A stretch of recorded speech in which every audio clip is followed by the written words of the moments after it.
అమ్మ మైక్ అడుగుతుంది, ఇవ్వండి. మైక్ బాయ్ అక్క చెల్లెమ్మ అడుగుతుంది మైక్. బ్లాక్ సారీ కట్టుకుంది. ఏంటి మైక్ ఇవ్వడంలా? ఆ మహిళలందరూ ఇందాక చాలా సేపు వాళ్ళకి మైకు.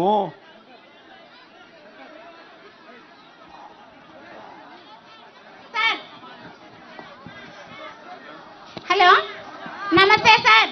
నా పేరు మా తుగ్గల గ్రామము. నా పేరు ఇట్లా మాట్లాడమ్మా, మాట్లాడు. నా పేరు మీ చెయ్యొదిలే, నువ్వు చెయ్యి తీసేనా?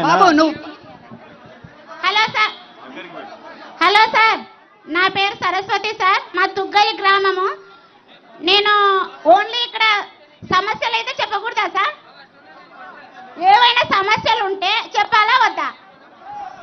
సమస్యలు తెలుసుకునే దానికే కదబ్బా నేను వచ్చింది. చెప్పు. మీరు మాకు సొంతం అన్న లాంటి వారు కాబట్టి మేము ఏదైనా సమస్యలు వస్తే మాకు డైరెక్ట్ గా అంటే ఎవరు మాకు పలకరు. మేమేమంటే బీద ఫ్యామిలీ కాబట్టి మీరు అందరి నాళ్ళల్లో అన్న అన్న అని అంటున్నారు కానీ మమ్మల్ని మీ దగ్గరికి చేర్చే వాళ్ళు ఎవరు లేరు మా సమస్యలు చెప్పుకోవడానికి. నిజమా కాదా? మా ఆయన ఆరోగ్య సార్ చెప్పడానికి సరిగా నాకు మా ఎక్స్పీరియన్స్ ఉంది సార్. చెప్పమ్మా, వినపడుతుంది సార్. మా ఆయన ఆరోగ్యశ్రీ కిందనే ఆరోగ్య మిత్రగా వర్క్ చేస్తున్నాడు సార్. మేము ఈ ఆరోగ్యశ్రీ కిందనే మా జీవన భృతి ఉన్నది. గత 12 సంవత్సరాలుగా మా ఆయన అందులో వర్క్ చేస్తూ సడన్ గా ఒక 2 years బ్యాక్ చనిపోయినాడు సార్, హార్ట్ అటాక్ వచ్చి. తర్వాత మాకు ఎటువంటి ఆధారము లేదు. కానీ మా పిల్లలకి అమ్మ ఒడి ఇలాంటివన్నీ అయితే వస్తున్నాయి సార్.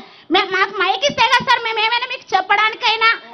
ఇతను మైక్ ఇవ్వమంటే ఏమంటాడు? సరేమ్మా, ఇందాక డాన్స్ చాలా బాగా వేసావు నువ్వు. మేము ఏదైనా పొగడాలన్నా ఏదైనా అనాలన్నా మాకు రైట్ ఉంటుంది కదా సార్. నువ్వే పట్టుకోబా మైకు. వద్దంటున్నాడు సార్. నువ్వేదో పట్టుకుంటావు నాయన మైకు, ఇచ్చేసేయి. సరే సార్. నమస్తే సార్. జగన్ అన్న, నాకైతే ఎటువంటి జీవన భృతి లేదు.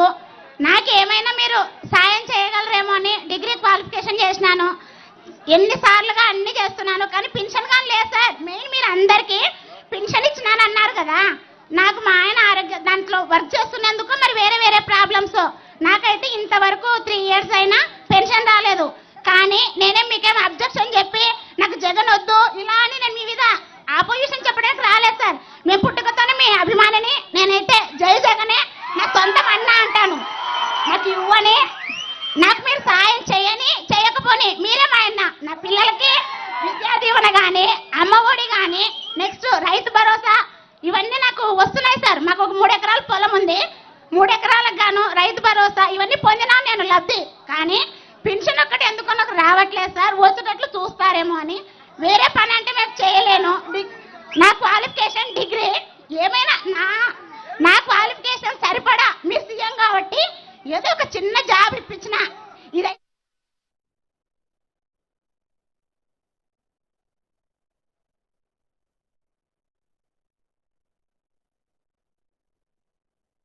చాలా సార్లు పెట్టినాను సార్. మీ వాలంటీర్ ఎవరు?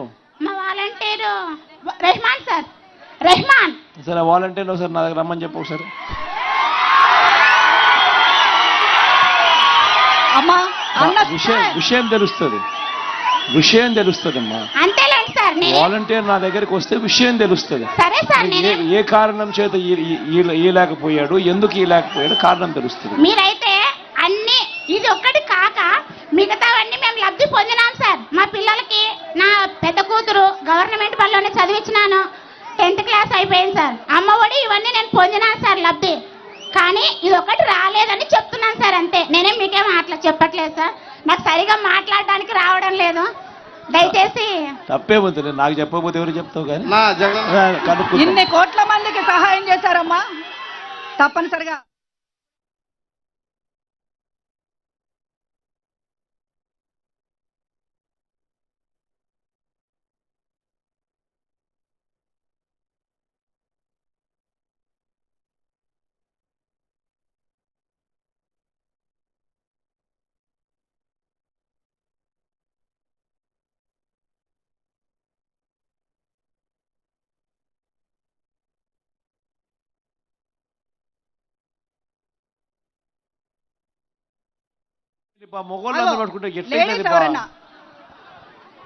లేడీస్ ఎవరైనా మాట్లాడతారు.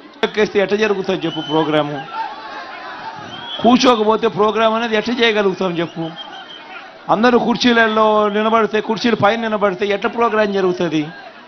ఇక్కడ ఏదైనా ఉంటే మీరే చెప్పమనే కదా. నేను ఇక్కడికి గ్రామానికి ఎందుకు వచ్చినాను? మనం చేసే సిస్టమ్స్లో ఇంకా ఏదైనా మెరుగుపరిచే కార్యక్రమం ఎక్కడైనా కొరత ఉంటే, వాటి సలహాలు కూడా ఏదైనా ఉంటే ఆ సలహాలు కూడా తీసుకునే దానికోసమే కదా నేను వచ్చింది. బాగా జరిగితే సంతోషం, బాగా ఎక్కడైనా ఒకటో ఆరో సరిగ్గా జరగకపోయినా కూడా ఆ విషయాలు కూడా తెలుసుకుని ఆ విషయాలను కూడా ఇంకా ఎలా ఇంప్రూవ్ చేయాలి, ఎఫిషియన్సీని ఎలా పెంచాలి అనే సలహాలు మీరు ఏదైనా ఇస్తే తీసుకునే దానికోసం కూడా వచ్చాం. కలుస్తాను, అందరు లాస్ట్ వచ్చేసరికి కలుస్తాను.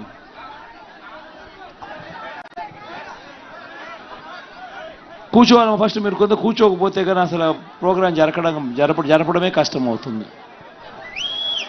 ఆడవాళ్ళకి మాత్రం మైక్ వేయండిమ్మా. లాస్ట్ ఇద్దరు ఒకరిద్దరితో మాట్లాడు.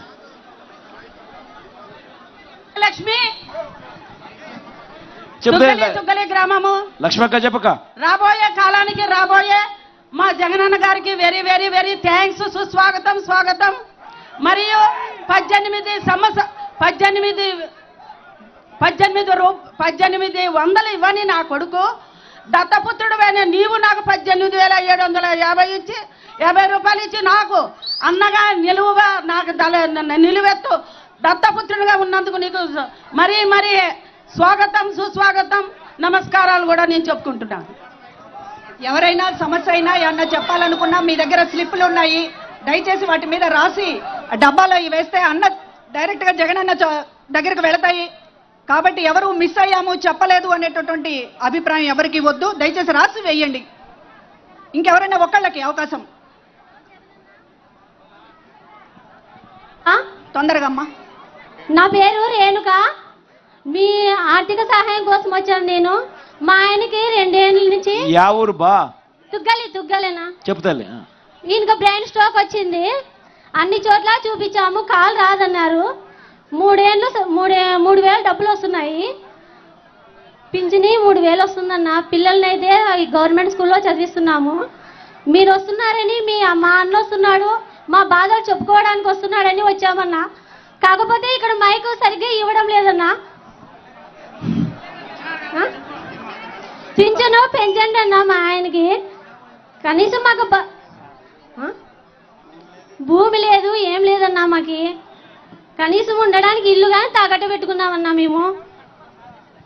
దయతలిచి మాకి నడచలేడన్నా మా ఆయన. అందుకనే కదా పెన్షన్ వస్తా ఉంది. 3,000 ఇస్తున్నారన్నా. డాక్టర్లు కానీ పెంచలేదన్నా. నేను ఇంతకుముందు నేను చెప్పినా గుర్తుందా? 3,000 రూపాయలు పెన్షన్ ఇస్తా ఉన్న ఏకైక రాష్ట్రం దేశంలో ఏదైనా ఉంది అని అంటే అది మంది అని. కాదన్నా, వికలాంగులకి ఎక్కువ ఇస్తారు కదన్నా. వికలాంగుల పెన్షన్ కూడా తల్లి 3,000, మనము 3,000 రూపాయల నుంచి 10,000 రూపాయలు కేటగరైజేషన్ చేసి ఇచ్చే కార్యక్రమం జరుగుతూ ఉంది. కానీ ఇందులో హ్యాండిక్యాప్ అనేది కాదు. ఇందులో ఎవరైనా కూడా పేషెంట్లుగా క్రానిక్ ఇల్ పేషెంట్స్గా ఉన్న వాళ్ళు ఎవరైనా ఉంటే ఆ కేటగిరీలోకి వస్తారు. మిగిలిన ఈ కేటగిరీస్లో ఏదైతే ఉందో అంటే 3,000 మన ప్రభుత్వం రాకముందు 1,000 రూపాయలు తల్లి. కరెక్టేనా? ఎట్లో సాయం చేయన్నా, మా పిల్లల్ని బతికించుకోవడానికి కష్టం, చాలా కష్టం. వేరే రూపకంలో చేస్తాను, వేరే రూపకంలో ఏదైనా. థ్యాంక్ యూ అన్నా. ఇంకా